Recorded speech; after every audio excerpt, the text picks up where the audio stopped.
Fêtes et nuisances sur Airbnb, c'est ce qu'on va voir dans cet épisode et ça commence maintenant.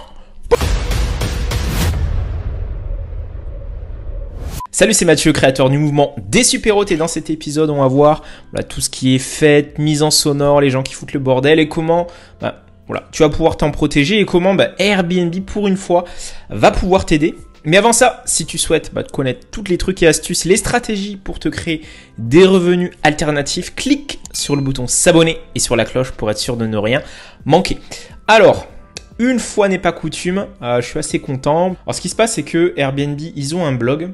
Et dans ce blog, en fait, ils font pas mal d'annonces et ils ont récemment annoncé qu'il y avait en fait un certain nombre de restrictions qu'ils allaient mettre en place, puisque tu l'as peut-être vécu pour la petite anecdote, avec le déconfinement, les boîtes de nuit parfois sont fermées, du coup les gens cherchent en fait des lieux pour faire la fête. Et moi je me suis retrouvé par exemple où il y avait des voyageurs qui limite faisaient la fête. Il y a même des personnes qui sont dans la Super-Hôte Academy, il y a des loueurs qui ont vécu le fait que les voyageurs ont tiré des feux d'artifice. Ouais, t'hallucines pas, des feux d'artifice sur le balcon. Donc là, c'est là que tu te dis, ça part en sucette.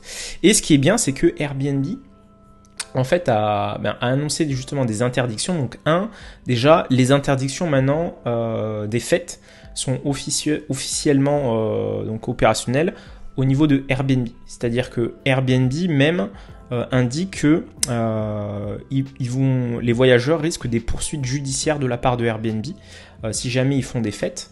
Et ce qui se passe, c'est qu'ils vont encore plus loin dans le sens où, là c'est une nouvelle initiative où en fait il y a une restriction au niveau des voyageurs. C'est-à-dire que en gros ceux qui sont dans la même ville, qui ont moins de 25 ans et qui ont pas beaucoup, en gros ont moins de 3 commentaires positifs, ils n'ont pas la possibilité de réserver ton appartement. Comme ça évite les fêtes. Et eux, ils l'ont testé Airbnb aux États-Unis et au Canada, et là, ils sont en train de le généraliser, si tu veux, au niveau européen, au niveau français. Donc, c'est déjà opérationnel là en France, à l'heure où je fais cette vidéo. Et donc en gros, les restrictions, c'est ça, c'est que il faut pas que tu sois étonné, parce que parfois les voyageurs peuvent te contacter, oui, je peux pas réserver, ou il y a quelqu'un qui essaie de réserver mais il n'a pas pu. C'est à cause de ça, c'est parce qu'il y a une restriction autour de ça. Donc c'est pas plus mal, puisque moi je trouve que il faut l'avoir en tête, comme ça s'il y a des voyageurs qui te posent la question, tu peux le justifier comme ça. Et ensuite, il faut savoir que tous les voyageurs de moins de 25 ans restent libres de réserver par contre des chambres, tu vois, chez l'habitant, chambre d'hôtel, sur Airbnb, puisque il y aura une personne sur place, donc ils vont pas faire n'importe quoi. Et ce qui se passe, c'est que les jeunes utilisateurs qui disposent d'au moins 3 commentaires positifs, ils ont par contre la possibilité de réserver, mais des séjours longue durée qui font pas l'objet forcément de restrictions. Parce qu'en général, les gens qui veulent faire la fête, c'est soit un week-end ou une soirée. Parce que si c'est des logements entiers sur des longues durées, en gros, c'est pas inclus dans cette restriction. Donc voilà, c'était la petite annonce, donc il faut avoir ça en tête. Ça a été déployé massivement là par Airbnb pour faire face au Covid, parce que je pense que tu l'as vécu aussi. Moi j'ai eu une recrudescence de personnes qui justement font la fête, etc. Donc pour s'en prémunir, ce qui est bien, c'est que Airbnb commence déjà à mettre des restrictions. Donc j'espère que peut-être Booking ira de même, sur le même chemin. Et moi ce que je t'invite à faire, c'est également à faire signer une charte au niveau de l'appartement et d'indiquer des pénalités en cas de nuisance sonore, d'intervention des voisins ou du syndic, pour vraiment responsabiliser les gens. Donc ça, tu peux la faire signer soit sur place, tu l'imprimes, ou tu peux la faire signer en ligne avec une signature électronique, tu peux le faire avec Super-Hôte, et te prémunir comme ça, au moins tout est écrit, tout est signé, et même vis-à-vis de Airbnb, parce que moi j'ai eu le cas aussi, pour la petite anecdote, des personnes qui justement faisaient la fête ou on fait des dégâts ou autre. Et en fait, c'est ça le problème aussi avec Airbnb, je trouve, c'est que quand tu fais des cautions, donc via Airbnb, quand c'est Airbnb qui gère les cautions, tu dois créer un incident si jamais il y a eu de la casse, si jamais il y a X ou Y pénalité que tu dois infliger.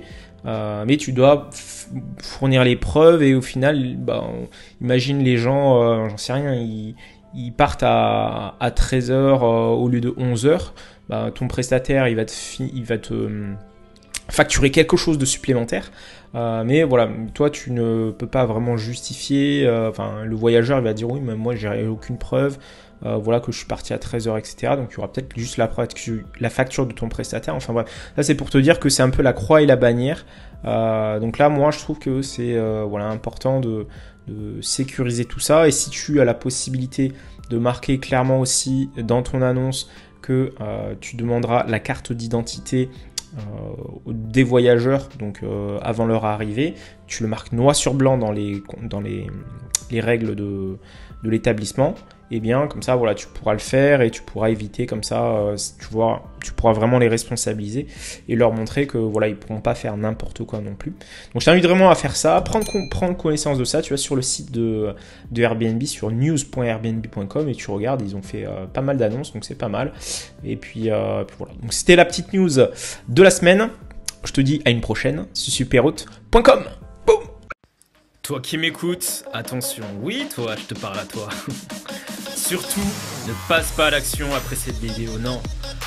Ne change rien, reste dans l'ombre et continue de galérer avec ta location courte durée.